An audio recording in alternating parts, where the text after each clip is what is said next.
यह बात कुछ साल पहले की है जब मेरे पति के दोस्त ने मेरी ऐसी हालत की कि मैं आपको क्या बताऊं। मेरे पति जॉब करने के लिए दूसरे शहर रहते थे। उनका एक दोस्त यहीं हमारे शहर में ही रहता था। मेरे पति ने मेरे से मिलाया था और अपने दोस्त से बोलकर गए थे कि अगर नेहा कुछ काम पड़ी तो अपने भाभी की हेल्प कर देना और मार्केट से सामान लाकर घर पहुंचा देना। उनके दोस्त बहुत अच्छे थे। जरूरत पर हमारे घर का भी कोई काम कर दिया करता था। एक दिन जब मेरे पति घर पर नहीं थे, उसका दोस्त जो हमेशा मुझे ऐसे देखता था जैसे उसने कभी मेरे जैसी खूबसूरत औरत ही नहीं देखी हो। मेरा नाम नेहा है। मेरी उम्र 26 साल है। मैं आपको अपने पर बीती कहानी सुनाने जा रही हूँ। एक दिन की बात है। उसने मेरे दरवाजे पर दस्तक दी। मैं पहले ही समझ गई थी क्योंकि उसकी नजरें हमेशा मुझ पर रहती थी। वैसे भी वह मेरे पति से ज्यादा स्मार्ट था और मेरा दिल भी उसी की तरफ झुकता था। दरवाजा खटखटाया तो मैंने पूछा, कौन है? बाहर से आवाज आई, भाभी जान। आर्यन। आवाज सुनते ही मेरी दिल की धड़कन एकदम तेज हो गई। उसने पहली बार मुझे भाभी जान कहा था और उसका बोलने का कुछ अलग ही अंदाज था, जैसे वह कहकर कुछ और समझा रहा हो। मैंने फौरन दरवाजा खोल दिया। उसने पूछा, आप कैसे हो? सो मैंने धीरे से कहा, मेरी गर्दन में बहुत दर्द है। आर्यन ने हंसी दबाकर जवाब दिया, अगर आप चाहो तो मैं मालिश कर देता हूं, दर्द जल्दी ठीक हो जाएगा। उसकी बात सुनकर मेरी सांसें अटक गईं। मैं जानती थी वो असल में क्या कह रहा है, लेकिन मेरा भी मन तो वही चाहता था। मैंने बस सर हिला दिया और वह अंदर आ गया। मैं बेड पर लेट गई। उसने अपने हाथ रगड़कर गर्म किए और मेरे पास बैठ गया। उसका शरीर मेरे बिल्कुल करीब था। उसकी एक हाथ मेरी गर्दन को छू रही थी। जैसे ही उसने मेरी गर्दन पर मालिश शुरू किया, मेरी सांसें तेज हो गईं। उसकी उंगलियों का स्पर्श सीधा दिल तक उतर रहा था। कभी वह हल्का सा दबाता, कभी ज्यादा। मैंने पलकें बंद कर ली और अपने हंठ काटने लगी। आर्यन धीरे से बोला, भाभी जाने लगता है, मालिश अपना काम कर रहा है। उसकी मुस्कान, उसकी नजरें सब मेरे काबू से बाहर हो रही थी। मैं चुप थी, लेकिन अंदर से पूरा जिस्म हिल रहा था। उसकी उंगली मेरे अंदर जा रही थी। दोस्तों, इतनी स्टोरी आपको अच्छी लगी है तो सबसे पहले वीडियो को लाइक कर दें और चैनल को सब्सक्राइब कर दें। और दोस्तों, सब्सक्राइब जरूर करना। जो जो सब्सक्राइब करेगा उससे मैं रात को कॉल करूंगा, इसलिए जल्दी से सब्सक्राइब कर लो। चलो अब कहानी शुरू करते हैं। कभी कुछ नीचे चली जाती, कभी कुछ ऊपर। मैंने उसके हाथ को रोकना चाहा पर रोक नहीं पाई। कमरे में सिर्फ मेरी धड़कन की आवाज सुनाई दे रही थी। आर्यन और करीब आया और धीरे से बोला, मैं जानता हूं आप भी यही चाहती को, बस एक ही बार कह दीजिए। मैंने उसकी तरफ तरफ देखा। उसकी आंखों में वही भूख थी जो मैं पहले भी महसूस कर चुकी थी। मैं कुछ नहीं बोली, सिर्फ आंखें झुका ली। उसने मालिश साइड के टेबल पर रखा और पास आ गया। अब हम दोनों के बीच सिर्फ एक कदम की दूरी थी। मेरी उंगली उसके हाथ से जा लगी और मुझे लगा जैसे करंट लग गया हो। मैंने धीरे से कहा, आर्यन। उसने मुस्कुराते हुए जवाब दिया, बस भाभी जान, अब मैं समझ गया। कमरे की हवा गर्म हो गई। दरवाजा बंद था। पति घर पर हो नहीं था। मैं और आर्यन एक ऐसे मोड़ पर थे जहां से लौटना मुश्किल था। आर्यन सीधा मेरी आंखों में देखने लगा। उसकी नजरें ऐसी थी जैसे पूरा जिस्म देख रही हो। मैं चुप थी, बस हंठ काटती रही। उसने धीरे से कहा, भाभी जान, आप बोलती क्यों नहीं? आपके चेहरे पर सब लिखा है। मेरे लिए संभलना मुश्किल हो रहा था। मेरा दिल तेज धड़क रहा था। मैंने बस अपने आप को संभाला और पलटकर उसे देखने लगी। वह धीरे से करीब आया।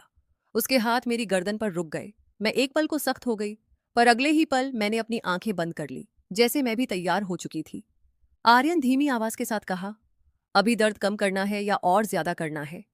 मेरे होठों पर हल्की सी मुस्कुराहट आई, लेकिन मैंने कुछ नहीं बोला। उसकी आवाज, ये उसकी सांसें, सब कुछ मेरे अंदर घूम रही थी। कमरे में सिर्फ लाइट की हल्की रोशनी थी। उस रोशनी में उसका चेहरा और ज्यादा साफ लग रहा था। मैं उसकी एक एक हरकत को महसूस कर रही थी। जब उसने अपने दोनों हाथ मेरी गर्दन पर रखे तो मैंने अपनी सांस अंदर खींच ली। मैंने धीरे से कहा, आर्यन, और उसने बिना देर किए जवाब दिया, बस भाभी जान, मैं यही था आपके लिए। मुझे लगा जैसे सब कुछ वहीं रुक गया हो। उसका हाथ धीरे धीरे नीचे की तरफ जा रहा था और मेरा जिस्म अपने आप नरम होता जा रहा था। मैंने उसका हाथ थामकर रोकना चाहा पर अंदर से रोक ही नहीं पाई। उसने अपना चेहरा इतना पास कर लिया कि मैं उसकी सांसें महसूस कर रही थी। मेरी आंखों के सामने सिर्फ उसका चेहरा था। उसकी मुस्कान जैसे मुझे कह रही हो, अब तो तुम मेरी हो। मैंने अपना सर हल्का सा झुकाया और उस लम्हे में मैं खुद को रोक नहीं पाई। आर्यन ने धीरे से कहा, भाभी जान, आपके पति को कुछ पता नहीं चलेगा। आप बस आज की रात यादगार बना दो। मेरी उंगलियां उसके हाथ पर खींच गईं और मैं बस उसी को देख रही थी। दिल में डर भी था, लेकिन उस डर से ज्यादा एक अजीब सी खुशी थी। वक्त रुकता जा रहा था। दरवाजा बंद था। घर खामोश था और मैं और आर्यन एक लकीर के दोनों तरफ थे। उस लकीर को पार करते ही सब कुछ बदल जाता। मैंने हंसी बवाकर बस इतना कहा, तुम रुकने वाले तो हो नहीं और मैं रुक जाने वाली नहीं। उसने सीधा जवाब दिया, फिर देर कैसी भाभी जान? और जैसे ही उसने मुझे अपनी तरफ खींचना शुरू किया, कि मेरा सारा काबू टूट गया। आर्यन ने मुझे अपनी तरफ खींच लिया। एक पल को लगा जैसे पूरा कमरा घूम गया हो। उसका सीना मेरे करीब था, उसकी सांस मेरी गर्दन को छू रही थी। मेरा दिल इतना तेज हो रहा था कि मुझे खुद सुनाई दे रहा था। मैंने उसे दूर जाने की कोशिश की, लेकिन उसने मेरी कलाई थाम ली। हल्की सी मुस्कान के साथ बोला, अब तो आप मुझे रोक भी नहीं सकती। भाभी जान, मेरी आंखें नीचे थी पर होठों पर एक हल्की सी मुस्कान अपने आप आ गई। मैं खुद भी तो यही चाहती थी, बस कुछ बोलने की हिम्मत नहीं थी। आर्यन ने एक हाथ से मेरी साड़ी को संभाला और दूसरे हाथ से मेरी गर्दन को। उसकी उंगलियां हल्की सी कस गई और मैं उसके करीब और चिपक गई। मैंने धीरे से कहा, आर्यन बस करो, पर आवाज ऐसी थी जैसे रोकना नहीं बल्कि और बुलाना चाहती हूं। वो करीब होकर मेरे कान के पास धीरे से बोला, बस एक बार कह दीजिए, रुक जाऊंगा, वरना मैं अब रुकने वाला नहीं। मेरी सांसें और तेज हो गई। मैंने अपने होठोरी को दबा लिया, लेकिन गिने सिटी ये आंखों में सब लिखा हुआ था। कमरे में सिर्फ लैंप चल रहा था, उसकी रोशनी में उसके चेहरे की हर लकीर और तेज लग रही थी। उसकी नजरें मेरी आंखों से जाकर होठों पर रुक गई। मैंने पलटकर उसकी तरफ देखा और बस इतना कहा, तुम्हें समझने के लिए मुझे कहना नहीं पड़ता। यह सुनकर आर्यन ने एक गहरी सांस ली और मुझे और पास खींच लिया। अब हमारे बीच कुछ इंच का भी फासला नहीं था। उसके हाथ मेरी गर्दन से कुछ ऊपर आ गए और मैंने पलकें बंद कर ली। उस पल मुझे लगा जैसे सब कुछ रुक गया है। दरवाजा बंद, घर खामोश और हम दोनों अकेले। पति घर पर नहीं था और मैं अपने पति के दोस्त की बाहों में थी। आर्यन ने बोला, भाभी जान, आज के बाद सब कुछ बदल जाएगा। मैंने आंखें बंद रखकर सिर्फ एक हल्की सी आवाज निकाली, जो होना है सब हो जाने दो। और अगले ही पल आर्यन ने एक कदम आगे लिया जहां से लौटना मुश्किल था। आर्यन का चेहरा मेरे बिल्कुल पास था। उसकी नजरें मेरी आंखों से होठों तक बार बार जा रही थी। मैंने अपने होंठ दबा लिए और उसकी भूख मुझे साफ नजर आ रही थी।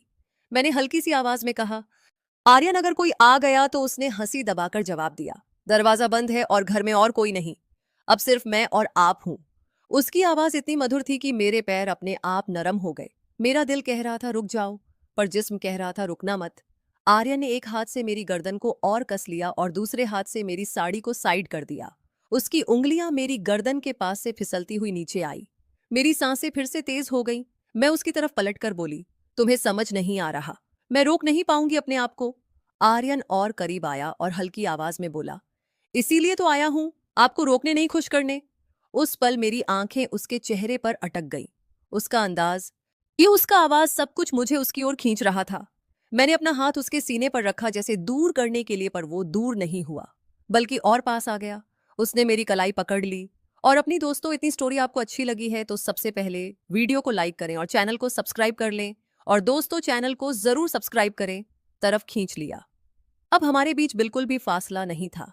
उसकी सांसें मेरी गर्दन को जला रही थी। मैंने आंखें बंद करके अपना सर उसके कंधे पर रख दिया। उसने धीरे से कहा, भाभी अब बस आप मेरी हो। मेरी उंगली उसके हाथ के ऊपर जा रही थी। मैं कुछ नहीं कह पाई, सिर्फ उसके करीब होती चली गई। कमरे में सिर्फ एक छोटी सी रोशनी थी और उसमें हम दोनों की सांसें तेज हो रही थी। मैंने उसके कान के पास धीरे से कहा, जो करना है जल्दी करो। आर्यन ने बस इतना कहा। फिर अब कोई रुकावट नहीं और उस लम्हे से सब कुछ काबू से बाहर हो गया। उस रात के उस पल में लग रहा था जैसे वक्त रुक सा गया हो। आर्यन का हाथ मेरी गर्दन से फिसलकर मेरी पीठ तक आ गया। उसकी उंगलियों का वो हल्का सा स्पर्श भी मेरी सांसों को हिला रहा था। मैंने उसकी तरफ देखते हुए धीरे से कहा, आर्यन, तुम्हें अंदाजा है ना, अगर किसी ने देख लिया तो। उसने सीधे मेरी आंखों में देखकर जवाब दिया, भाभी, जिसकी नजर आपकी तरफ उठेगी उससे पहले मैं उसकी आंख को निकाल दूंगा। अभी सिर्फ आप और मैं, बाकी दुनिया भाड़ा में। मेरी हालत ऐसी थी कि मैं ना रोक पा रही थी और ना ही हाँ कह पा रही थी। उसकी नजरें मेरी आंखों में थीं। आर्यन ने अपनी उंगली मेरे होठों पर रखी और बोला, अब कुछ मत बोलो, बस महसूस करो। मेरे दिल की धड़कन इतनी तेज थी जैसे दिल कभी भी फट जाएगा। मैं उसके इतने करीब थी कि उसकी सांसें मेरी सांसों को छू रही थी। मैंने अपने हंठ धीरे से काटे और उस लम्हे ने उसकी भूख और तेज कर दी। उसने अपना चेहरा मेरी गर्दन के पास ले जाकर धीरे से कहा, अब आप मेरी हो चुकी हो। मैं अपनी जगह बिल्कुल थम गई थी। उसकी बातें, उसका किदेती का जवाब मुझे अपने होश खो देने पर मजबूर कर रहा था। मैंने आंखें बंद करके बस ये कहा, जो शुरू किया है अब पूरा कर दो। आर्यन की मुस्कान और तेज हो गई। उसने मुझे अपनी तरफ और कस लिया और उस रात कमरे की वो खामोशी सिर्फ हमारी सांसों की गर्मी से टूट रही थी। आर्यन ने मुझे अपनी बाहों में इस तरह कस लिया जैसे मैं उसकी सांसों का हिस्सा बन गई हो। उसकी उंगलियां अब धीरे धीरे मेरी गर्दन से नीचे सरक रही थी और मैं बस अपनी सांस रोककर महसूस करती जा रही थी। मेरी हालत ऐसी थी कि मैं बेकाबू हो चुकी थी। मैंने धीरे से उसके कान के पास जाकर कहा, बस अब और इंतजार मत कराओ आर्यन। दोस्तों, इतनी स्टोरी आपको अच्छी लगी है और इसका दूसरा पार्ट देखना चाहते हैं तो सबसे पहले वीडियो को लाइक कर दें और चैनल को सब्सक्राइब कर दें। अगर इस वीडियो पर 50 कमेंट आ गया तो मैं इसका नेक्स्ट पार्ट लाऊंगा, तो इसलिए जल्दी से सब्सक्राइब कर लो और कमेंट में लिख दो पार्ट।